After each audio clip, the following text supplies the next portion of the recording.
Cinematic moments don't happen by accident. They're found in the quiet details of everyday life.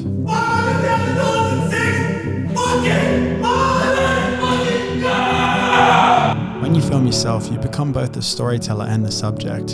So you start by setting the frame wide enough to fill the space, close enough to catch the quiet details. You place the camera, step into the light, let the moment breathe. You walk into the scene instead of moving the lens, letting your own motion carry the emotion.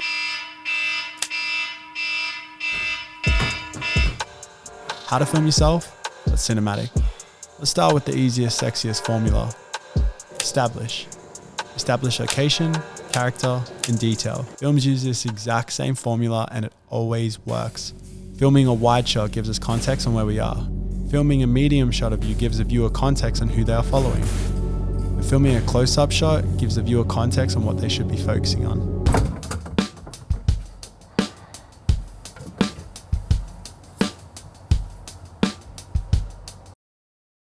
Just get the fuck outside, even if it's in the middle of nowhere, because you can make anything look cinematic if you just film. Because remember, the whole point is to document your life as if you're in a Netflix documentary. Use reflections. Find details in things others wouldn't see, and perspectives you have seen as a kid. Shooting cinematic isn't hard. What's hard is realizing everything we do, no matter where or what, is cinematic. We just choose not to film it. It only takes 3 angles to create a whole scene. Don't think you're cool or don't be shy to film in public. Because remember, it's your world and people are just living in it. Okay, so there's a couple of things that make your videos more cinematic, especially when you're filming alone. One of them being lighting. And look, lighting isn't hard to set up. You've got the key light, a backlight, and some backlight. Now, I don't even know what the fucking terms are. All I know is that filmmaking comes from perspective. To get cinematic shots, it's all about perspective. Where you angle the camera, where you place the camera, where you place the lighting are the most important things. So every time you're filming yourself, 2 main things to focus on. The perspective, and you can find the perspective with setting up the camera until you find the shot. And you will know the shot when you look at it and you go, yeah, that's the fucking shot. Dude, that's the shot. That's the fucking shot. Now, obviously you can have professional lighting like this, but there's also lighting from natural light.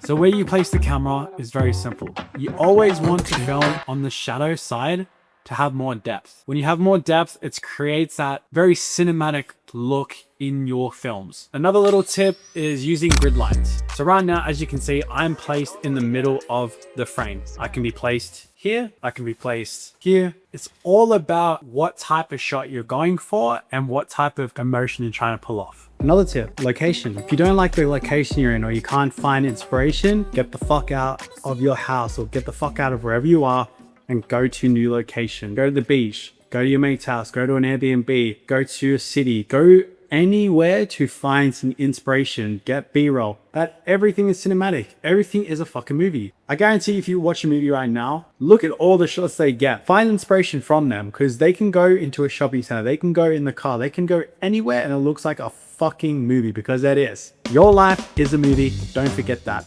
And the most important thing you got to remember with filmmaking is you will get good at the craft the more you film. You will not be a success overnight. You will not know how to film cinematically just from one video. You need to be constantly trying and practicing, figuring out what angle works when, where to film a certain angle. Because if you're trying to shoot run and gun content, you're trying to like make sure you get the right piece of content for your clients or even for yourself when you're filming yourself, you sort of need to know exactly what you want in your head. And having that imagery, having those visuals in your head comes from constant practice. You need to be practicing all the time. I'm literally filming every single day and it's been 6 years. So obviously I've gotten to this stage because I've been so consistent with it. I'm always trying to learn. Just remember, you are never perfect. There's always so much to learn. I even go out with other creators and I learn little tricks from them. I'm like, oh, I didn't know that. Like, how can I implement this now? So always try to learn, always try to stay consistent, always create. Remember, this is a form of art. You are a painter. You've got a blank canvas in front of you when it comes to filming and creating content. When you're by yourself, you paint the picture how you want it to play out. It is your life. It is your movie. You want to document everything. You want everything to look like a piece of fucking art. And that as well will help you get a lot of paying clients because people pay you for your art. You are now an artist. I want you to remember that. So remember, stay consistent when it comes to filmmaking because there's so much to learn. So if you're still feeling lost as fuck right now, I'll show you these different angles that you can use to create a whole fucking sequence. Starting with shot number 1. Extra wide, wide shot, a mid shot, another mid shot, another mid shot, and another mid shot. A close-up shot, close-up shows the emotion, you know what I mean? Even a close-up with details. I hope after watching this, you're able to go out and create some cinematic content. Now, like I said throughout the whole video, the best way to start is starting with the 3 simple angles, which is wide, mid, and close. Can't make that any clearer. Those 3 angles can create any sequence, any sort of scene. So start with those 3 every single time you go out to film. Second is lighting. Third is using the grids. 4 is even just getting inspiration when you watch movies, when you watch TV shows, even just go on Pinterest and you can find some shit there. But hope you got a lot out of this lesson. Hope you got a lot out of this video. I hope to see some cinematic content from you, and I hope you start documenting your life as if it were a movie.